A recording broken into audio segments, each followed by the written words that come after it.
प्रभुंकर अति पवित्र नाम रे मु धन्यवाद देउछि। प्रभुंकर नाम धन्यवाद हो कि आम अल्प समय प्रभुंकर वाक्य सुनिबा। प्रभु आम्भमानंकु केबे छाड़ती नहीं। अल्प समय प्रभुंकर वाक्य देखिबा। प्रभु आम्भमानंकु केबे छाड़ती नहीं। प्रभुंकर वाक्य पढ़िबा। आमे गीत संगीता 50 गीत संगीता 50 पर्वर 15 पद आमे पढ़िबा। एही जगह एहीपरि लिखा जाए, पुणी संकट दिन रे आमको डाक, आम्भे तुम्भको उद्धार करिबा, आ तुम्भे आम्भर महिमा प्रकाश करिबो। एही जगह देखुचु कि प्रभु कहंती संकट दिन रे आम्भको डाक, आम्भे तुम्भको उद्धार करिबा। देखुचु तुम्भे आम्भर महिमा प्रकाश करिबो। हालेलुया। प्रभु केबे भी आमको छाड़ी न थांती, किंतु आम अनेक समय छाड़ी दे था। से सबु बेले आम पाखरे रहिबा पई चाहंती।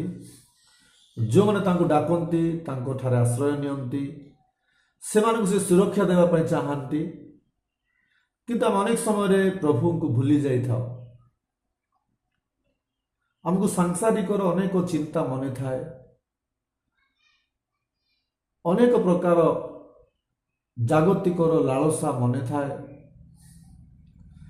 कौ बार केतरा बेले आम शॉपिंग को जीवार अछि मने थाए।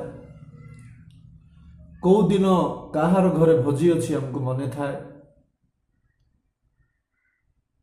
केबे आमे कौन किनिबा पाए, सुना गहना किनिबा पाए कि टीवी किनिबा पाए, फ्रिज किनिबा पाए केबे आमे मार्केट जीवा, ताहा हमको मने थाए। किंतु प्रभु को महिमा प्रकाश करिबा पाए हमको मने न थाए। काहे कि आमे प्रभु को महिमा करिबा कि आमे देखुचु से हमको उद्धार करिबा परमेश्वर। हालेलुया। से हमको उद्धार करि थांती। से समस्त संकटरू, समस्त विपदरू, समस्त आपदरू, समस्त प्रकार मृत्युरू हमको से उद्धार करि थांती। एथिपाई आमे एही दिन पाई थाओ। तेबे आमे कोन करिवार अछि कि प्रभुंकर महिमा प्रकाश करिवार अछि। हालेलुया। प्रभुंकर महिमा प्रकाश करिवा पाए प्रभु हमको सुजोग देई थांती। जीसु डाकंती तते, जीसु डाकंती तते, आवरी नेबाकू प्रेमिक बाहुरे। जीसु डाकंती तते। सकाळ हेले मदुआ सांग माने डाकी थांती। सकाळ हेले माने चोर सांग माने डाकी थांती। सकाळ हेले अनेक प्रकार मंद कार्य लिप्त पाए अनेक लोक डाकी थांती। बहुत लोग आजकल फोन करके ताश खेलिबा पाए, लुडु खेलिबा पाए डाकी थांती।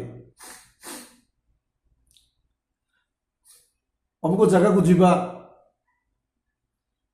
कौन करबा पाए भी जानी नथिबे। बहुत लोग डाकिबा संगे संगे पळेबे। किंतु मोर भी लोक माने जीसु जे हमको डाकु छथि। हालेलुया। तांकर बाहुरे हमको आबोरी रखिबा पाए से चाहुचंती, हमको उद्धार करिबा पाए से चाहुचंती। किंतु आमे तांको चिन्हि पारुन। आमे तांको चिन्हि पारु। प्रभु नो धन्यवाद हो। आम आज परित्राण पाइला परे मध्य, उद्धार पाइला परे मध्य, जीशु ख्रीष्ट को जानला परे मध्य निजर जीवन को आम निजे नष्ट करने पाई चेष्टा करुछु। जो मान आज मंद कार्य लिप्त अछंती। मु गोटे सिक्रेट कहबी आपण मानकु, जदि जने परित्राण पाइला से जदि मंद कार्य को छाड़ी नाही, से जदि मंद कार्य को छाड़ी नाही, तेबे से निजे तार मृत्यु को से खोजी थाए। ଲୋକର ସାମ୍ନାରେ ଦେଖା ହେବ ନାହିଁ, ସେ ଲୋକର ସାମ୍ନାରେ ଲୁଚି ଲୁଚିକି ସେ ମନ୍ଦ କାର୍ଯ୍ୟ କରିବ, ପାପ କରିବ। କିନ୍ତୁ ମୁଁ କହିବି, ଜଣେ ଲୋକ ଅଇଳା ଗଦାକୁ ଫୋପାଡ଼ି ଦେବା ପାଇଁ ସେ ଟ୍ରାକ୍ଟରରେ ଲୋଡ୍ କରିବ, ଲୋକର ସାମ୍ନାରେ ଅଇଳା ଗଦା ଗାଡ଼ି ଧରି ଯିବ ଫିଙ୍ଗି ଦେବାକୁ। କିନ୍ତୁ ଅଇଳା ଗଦାକୁ ସେ ଯେତେବେଳେ ତାର ଡାଲାକୁ ଟେକୁଛି, ଆଉ ଟେକିକି ଯଦି ସେ ନିଜେ ଯାଇ ସେ ଡାଲା ତଳେ ଯଦି ଛିଡ଼ା ହେଉଛି, ତେବେ ସେ ଅଇଳା ଗଦା ତାକୁ ଚାପିଦେବ, ମାରିଦେବ। ସେପରି ଅନେକ ଲୋକ ପ୍ରଭୁ ସଙ୍କଟରୁ ଉଦ୍ଧାର କରିବା ପାଇଁ, ଅନେକ ତାର ବିପଦରୁ, ତାର ସମସ୍ୟାରୁ, ତାର ରୋଗରୁ, ତାର ବେମାରରୁ ତାକୁ ଉଦ୍ଧାର କରିବା ପାଇଁ ସେ ଯେତେବେଳେ ଚାହୁଁଛନ୍ତି, କିନ୍ତୁ ଏହି ବ୍ୟକ୍ତି କ'ଣ କରୁଛନ୍ତି? ଲୋକର ସାମ୍ନାରେ ଭଲ ଦେଖାଇ ଦେଉଛନ୍ତି, କିନ୍ତୁ ଲୁଚି ଲୁଚି ଯେଉଁ ପାପ କରୁଛନ୍ତି, ଆଜି ଏହିପରି ନଷ୍ଟ ହେବ ତାଙ୍କର ଜୀବନ, ଅକାରଣରେ ମରିଯିବେ। ସେମାନଙ୍କ ପାଖରେ ଆଉ କେହି ବି ନଥିବେ, ମୋର ପ୍ରିୟ ଲୋକମାନେ। ଏଥିପାଇଁ ଆମେ ଏହି ସମୟରେ ଚିନ୍ତା କରିବା, ପ୍ରଭୁଙ୍କର ପାଇଁ ଆମେ ବଞ୍ଚିବା। ଆମେ ଦେଖୁଛୁ ସେ ଆମକୁ ଉଦ୍ଧାର କରିବା ପାଇଁ ରେଡି ଅଛନ୍ତି, ତେବେ ଆମେ ତାଙ୍କର ପ୍ରଶଂସା କରିବା ପାଇଁ ରେଡି ଅଛୁ କି? ଆମେ କାହାର ପ୍ରଶଂସା କରୁଥିବୁ। ଟିକେ ହାଇ ଫାଇ ଲୋକ ଥିବେ ବୋଲେ ତାଙ୍କର ପ୍ରଶଂସା କରୁଥିବୁ, ଟିକେ କୋଟ୍ ବୁଟ୍ ହେଇଥିବେ ବୋଲେ ତାଙ୍କର ପ୍ରଶଂସା କରୁଥିବୁ, ଟିକେ ଧନୀ ଲୋକ ହେଇଥିବେ ଯେ ତାଙ୍କର ପ୍ରଶଂସା କରୁଥିବୁ।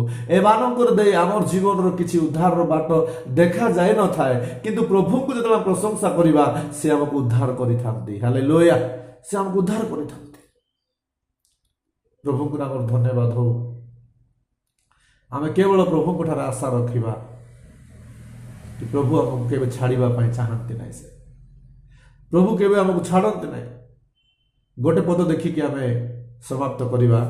ଗୀତ ସଂଗୀତା 9 ପର୍ବ ତାର 10 ପଦ। ଗୀତ ସଂଗୀତା 9 ତାର 10। ବହୁତ ସୁନ୍ଦର କଥା ଲେଖାଯାଇଛି এই ଜାଗାରେ। ଦେଖନ୍ତୁ,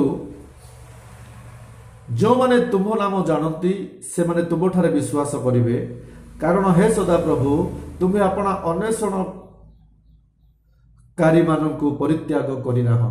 ଆମେ ଦେଖୁଛୁ, ଯେଉଁମାନେ ପ୍ରଭୁଙ୍କୁ ଖୋଜନ୍ତି, ଯେଉଁମାନେ ପ୍ରଭୁଙ୍କର ନାମ ଜାଣିଛନ୍ତି, ଯେଉଁମାନେ ତାଙ୍କଠାରେ ବିଶ୍ୱାସ କରିଛନ୍ତି, ସତ୍ୟ ଭାବରେ ଯେଉଁମାନେ ଚାଲୁଛନ୍ତି, ଭିତରେ ଗୋଟେ ବାହାର ଗୋଟେ, ଏହିପରି ଲୋକମାନଙ୍କ ପାଇଁ ନାହିଁ।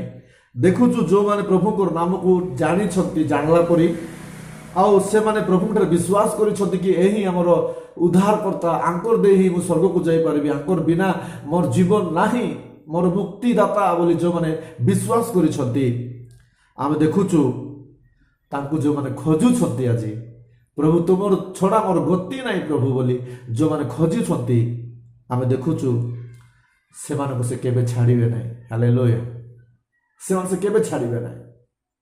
ତେବେ ମୋର ପ୍ରିୟ ଲୋକମାନେ, ଆମେ ଟିକେ ଚେଷ୍ଟା କରିବା, ଦୁନିଆରେ କାହାର ପାଖକୁ ଗଲେ ମଧ୍ୟ କି ଟଙ୍କା ପଇସା ଦ୍ୱାରା ମଧ୍ୟ ଆମେ ଉଦ୍ଧାର ପାଇପାରିବା ନାହିଁ, କି ଭଲ ହୋଇପାରିବା ନାହିଁ, କିନ୍ତୁ ପ୍ରଭୁଙ୍କର ଦୟାରେ ଆମେ ଭଲ ହୋଇପାରିବା। ପ୍ରଭୁ ହିଁ ଆମକୁ ଭଲ କରିବା ପାଇଁ ପ୍ରସ୍ତୁତ ଅଛନ୍ତି, ଜଗିକି ଅଛନ୍ତି। ଦୁନିଆରେ ଆମ କେଉଁଠି ବି ସୁରକ୍ଷା ନାହିଁ। ଏଥିପାଇଁ ପ୍ରଭୁଙ୍କ ଆଡ଼େ ଆମର ଜୀବନକୁ ସମର୍ପିତ କରିବା, ତେବେ ଆମେ ବଞ୍ଚିପାରିବା, ଆମେ ଉଦ୍ଧାର ପାଇପାରିବା। ପ୍ରଭୁ ଆମକୁ ରକ୍ଷା କରିବେ। ପ୍ରଭୁଙ୍କୁ ଆମର ଧନ୍ୟବାଦ ହଉ। ପ୍ରଭୁଙ୍କ ଛଡ଼ା ଆମର ଅନ୍ୟ ଗତି ନାହିଁ। ଏଥିପାଇଁ ଆମେ ଦେଖୁଛୁ ସେ ହିଁ ଆମକୁ ଉଦ୍ଧାର କରିପାରିବେ। ତାଙ୍କର ଦୟାରେ ହିଁ ଆମେ ଆଜି ବଞ୍ଚିଛୁ। ବର୍ଷ ପରେ ବର୍ଷ, ମାସ ପରେ ମାସ, ଅନେକ ଦୁଃଖ, କଷ୍ଟ, ସଙ୍କଟ, ବିପଦ, ଆପଦ, ରୋଗ, ବେମାର, ସମସ୍ୟା ଆମେ ଅନେକ ଗତି କଲୁ, କିନ୍ତୁ ତାଙ୍କର ଦୟାରେ ଯେ ବଞ୍ଚିଛୁ, ଏଥିପାଇଁ ବିଶ୍ୱସ୍ତ ହେବା, ତାଙ୍କୁ ଅନ୍ୱେଷଣ କରିବା, ତାଙ୍କଠାରେ ଚାଲିବା, ପ୍ରଭୁଙ୍କର ଦୟା ଆଶୀର୍ବାଦ ଆମେ ପାଇବା। ପ୍ରଭୁ ଏହି ବାକ୍ୟ ଦେଇ ଆମ ପ୍ରତ୍ୟେକଙ୍କୁ ଆଶୀର୍ବାଦ କରନ୍ତୁ। ସମସ୍ତଙ୍କୁ ପ୍ରେଜ୍ ଲର୍ଡ।